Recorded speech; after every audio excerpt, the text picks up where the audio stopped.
no musi ndabazaniye icigwa c'ubwenge c'ingene ushaka kuja kuri internet ugakoresha imbuga zawe zose, ugakoresha Facebook, WhatsApp, YouTube, Instagram, imbuga zawe zose ata connection iri muri telefone yawe. Yes my people, murumva yuko ari icigwa c'ubwenge, mwe mukumane nanje gusa gushika impera ya video kugira ngo hatagira akantu na kamwe kabacika. Ubundi tumenyereye mu kuduza connection ari hariya hejuru tuyidugiriza. Murabona yuko yamaze kuduza connection 4G, kate simu zikaba zirimo. Nivyo tumenyereye.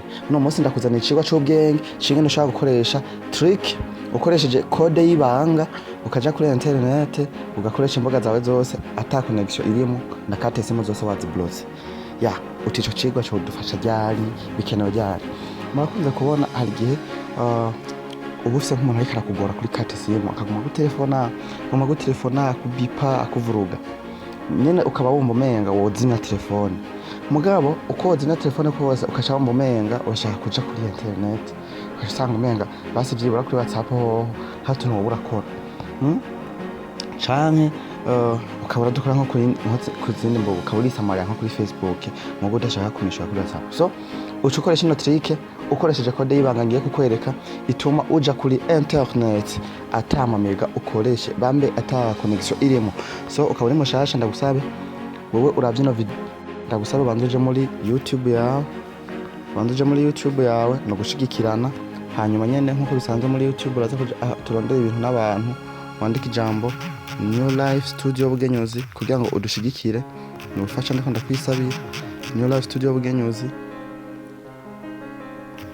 Hanyuma ukore recherche, numara gukora recherche waza gusubira imwe muri izi video za gusanga hanyuma umaze kwifyonda za kubona ijambo subscribe ngaha hejuru.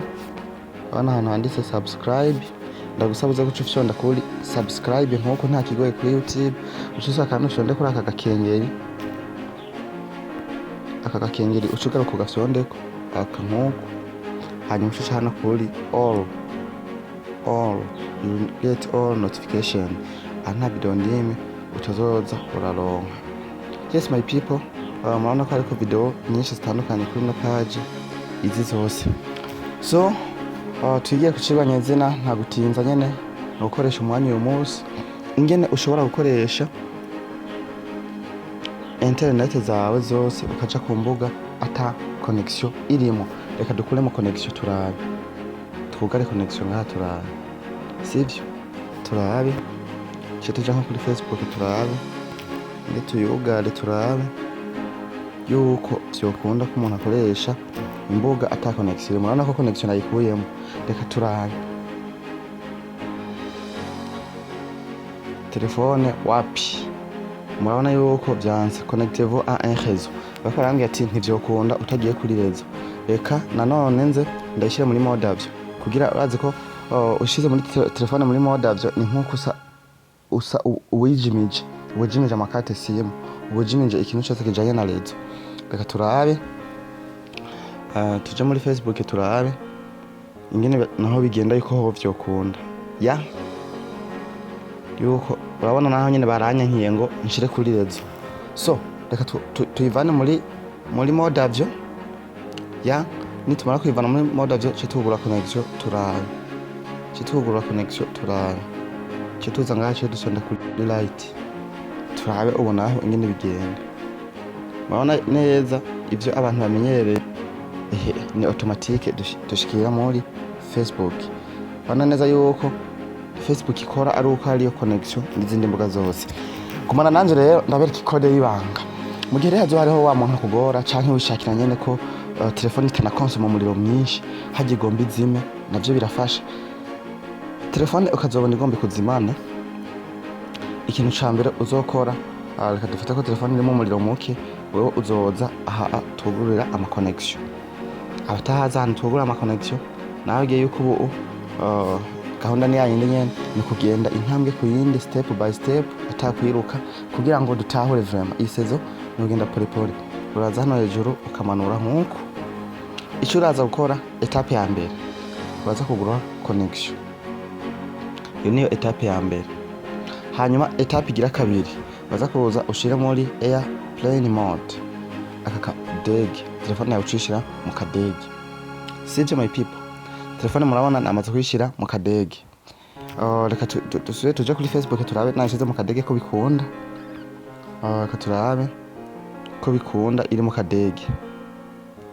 Nugure connection. Iyo ni etape ya mbere. Etape ya kabiri cendeshira mu kadege. Murabona n'ubundi baranyankiye. So chatuza hano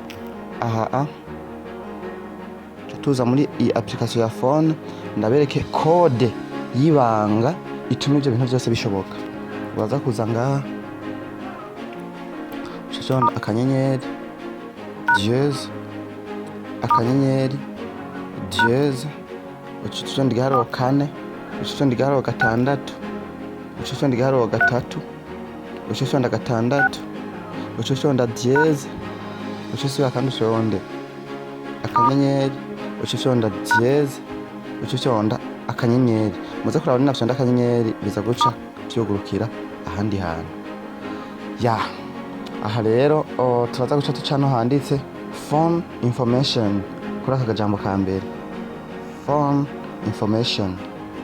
Yes my people, aha ntimuze kugira ikintu ntababwiye mwebwe ntimuze gufyonda aha ntababwiye kuko aha hantu hari ibintu byinshi. So tumaze kuza ngaha turaza guca tuza kuri aka kajambo kanditse ko mobile radio power. Mobile radio power tuza kuri aka kavi kayo aka tukugurura tukugurura nkuko ya tukugurura twaje kukugurura. Mwana ko hariho n'aka message kace kiyugurura ngaha hepfo. So ico turaza gukora ku bantu bitaza kuba byakunze bibaye ngombwa muraza kumanuka no hepfo mu refreshing. Refreshing ya mba ku refreshing nyene ni actualize ya tuza rero turabe Facebook mwabanye ko vyanse mwana ko telefone ni mode avyo aha nta muntu telefone bikunde reka tuje kuri Facebook turabe ko bikunda telefone iri muri mode avyo. Yes my people, telefone iri muri mode avyo murabona neza ko connection iri kugenda neza ijana kwijana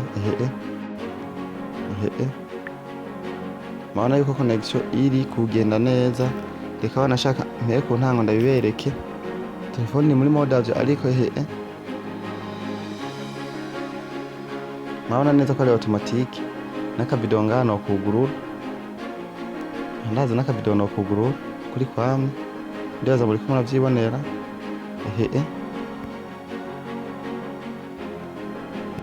mwana ko na video yuguruka ukuri kwamwe ya. Reka tuje kuzindi muka turabe baba weza ngo kuri Facebook gusa tuje nko kuri YouTube turabe ko bikunda.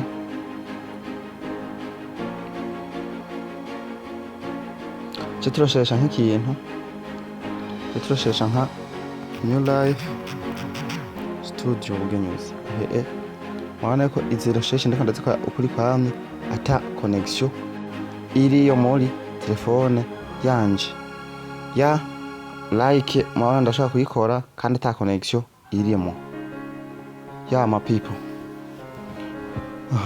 Ni ikigo cy'ubwenge rero n'abateguri ikigo cy'ubwenge n'abateguriye kingene ushobora gukoresha connection ata internet iri muri telefone yawe.